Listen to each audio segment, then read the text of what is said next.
Um, and you are a professor and chair at Brock University. So could you tell us more about recreation and leisure studies, particularly like the programs at Brock?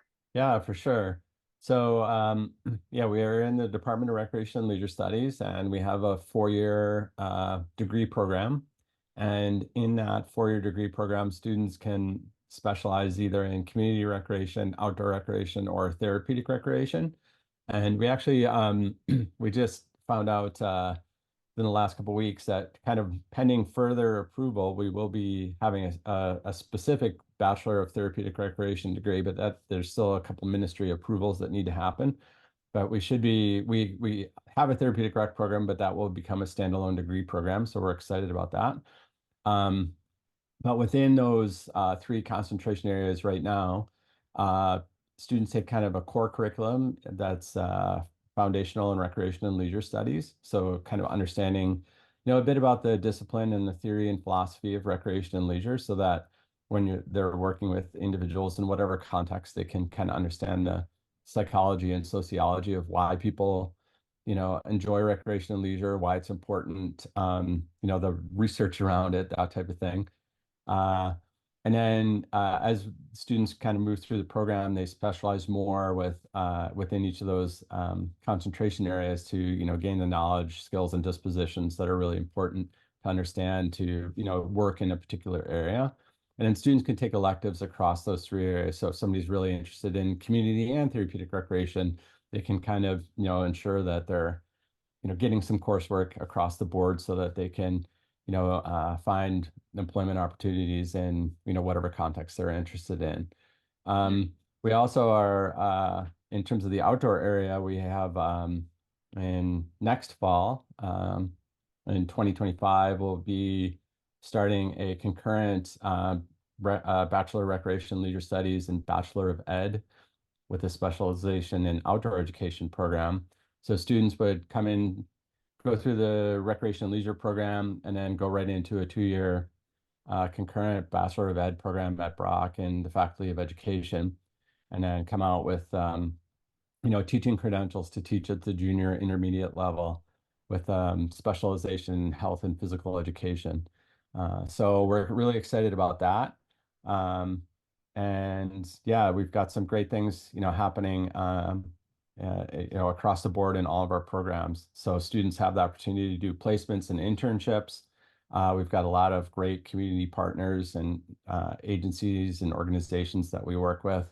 So students can basically literally roll up their sleeves and, get credit for experiencing some things that are meaningful workplace or, placements working with agencies that are, out there serving all kinds of different folks. So yeah, we have a great faculty and staff. And I think a lot of students don't realize, again, like kind of like I did back in the day, that you can get a degree in this and that it's a great career and, you know, it's a in demand, I think, field.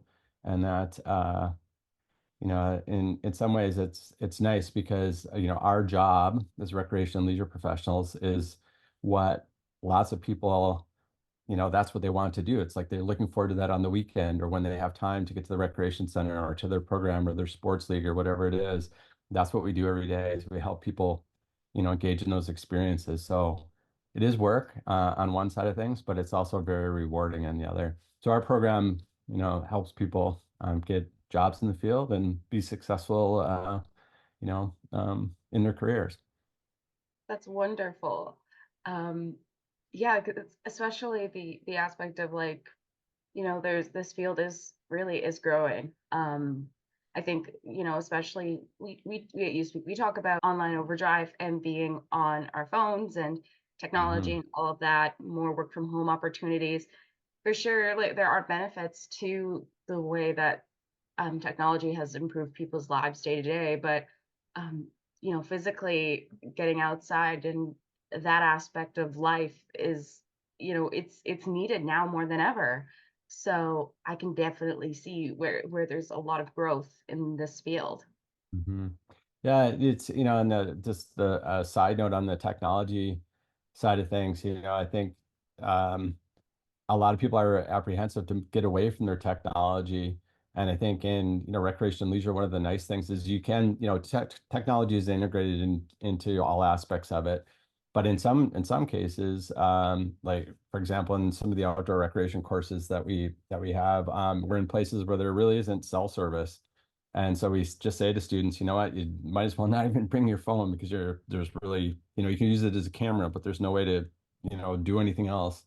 And oftentimes at the end of when we come back, that's one of the first things students say is, it was really great to unplug Yeah. for a 3-day weekend, or even just for a half-day experience. It's like I don't have to worry about social media or checking email or, following whoever on TikTok or whatever it is. It's just a way to really be in the moment away from all of that, and, kind of things that are foundational and fundamental to individuals. You can, recenter yourself on those things, and think about how those things are important to you. Um, Yeah, for so sure. yeah, so kind of related to what you were saying, but it's just one of those things that popped in my head, that I Yeah. hear from students on a regular basis for sure. If you want to hear more stories, don't forget to subscribe, comment, and like. To support more youth by youth led projects, visit us at youthspeak.ca, where you can donate and spread youth mental health awareness. YouthSpeak Charity. Speak, inspire, change.